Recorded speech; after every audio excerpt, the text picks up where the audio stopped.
Urdu ocean کے معزز ناظرین السلام علیکم۔ حضرت لقمان ایک شخص کے غلام ہوئے۔ وہ شخص آپ کو بیچنے کے لیے بازار لے کر آیا۔ جب بھی کوئی شخص آپ کو خریدنے کے لیے آتا، آپ اس سے پوچھتے تم مجھے کس کام کے لیے لینا چاہتے ہو؟ ہر کوئی اپنا کوئی نہ کوئی مقصد بیان کرتا، لیکن آپ کسی کے ساتھ جانے کو تیار نہ ہوتے تھے۔ اصل میں آپ اللہ کے نیک بندے تھے اور خریدار کا مقصد جان لیتے تھے۔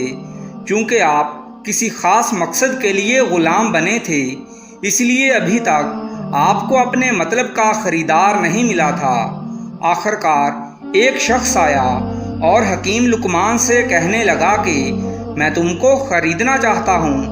حکیم لقمان نے پوچھا کہ کس وجہ سے؟ تو اس شخص نے کہا کہ اپنے گھر کی چوکیداری کے لیے۔ آپ اس شخص کا مطلب سمجھ گئے اور چپ چاپ اس کے ساتھ چل پڑے۔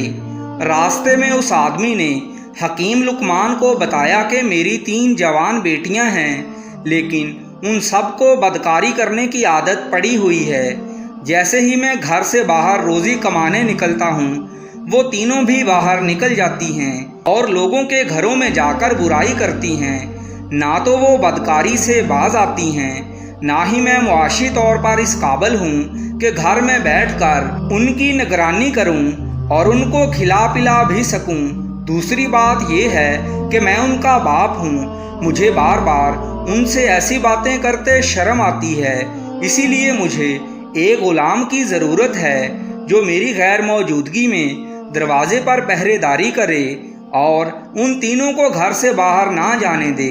حکیم لقمان اپنے آقا کا مقصد پہلے ہی سمجھ چکے تھے، اس لیے سر جھکا کر ساتھ چلتے رہے۔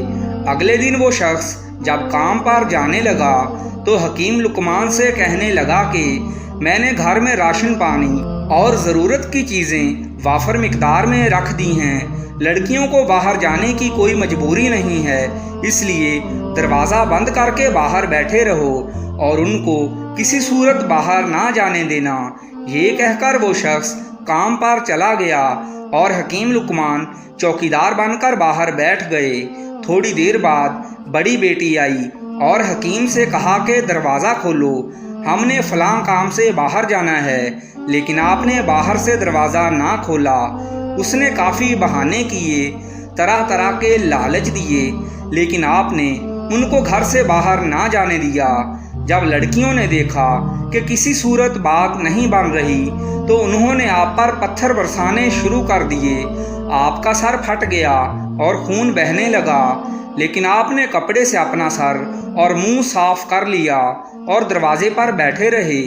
اگلے دن بھی ایسا ہی ہوا، لڑکیوں نے چھت سے آپ پر پتھر برسائے، لیکن حکیم لقمان نے نہ تو لڑکیوں کو گھر سے باہر جانے دیا، نہ ہی ان کے باپ کو شکایت لگائی۔ لڑکیوں کا باپ روزانہ شام کو واپس آ کر پوچھتا کہ لڑکیاں باہر تو نہیں گئیں، اور حکیم لقمان کہتے کہ نہیں۔ یہ سلسلہ کچھ دن چلا تو ایک دن اس آدمی کی بڑی بیٹی نے دونوں چھوٹی بہنوں سے کہا کہ یہ کیسا نیک آدمی ہے، روزانہ پتھر کھاتا ہے، گالیاں کھاتا ہے، زخمی ہوتا ہے، لیکن ہمارے باپ کو ہماری شکایت تک نہیں لگاتا، اور ایک ہم ہیں جو روزانہ اپنے باپ کے پیسوں سے عیاشی کرتی ہیں، پھر بھی زنا اور بدکاری کر کے اس کا دل دکھاتی ہیں، اس کی بات تک نہیں مانتی ہیں۔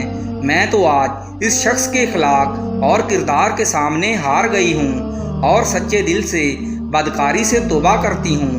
بڑی بہن کی بات سن کر دونوں چھوٹی بہنوں نے بھی موقع پر ہی برائی سے توبہ کر لی، اور یوں ایک نیک اور سمجھدار انسان کے اخلاق اور اچھی نیت کی برکت سے تینوں بہنیں ہمیشہ کے لیے برائی سے باز آ گئیں۔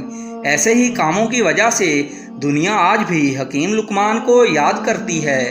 ناظرین کرام، آپ سے گزارش ہے کہ اس طرح کی دلچسپ اور سبق آموز ویڈیوز کے لیے ہمارے چینل کو سبسکرائب کر دیجیے۔ شکریہ۔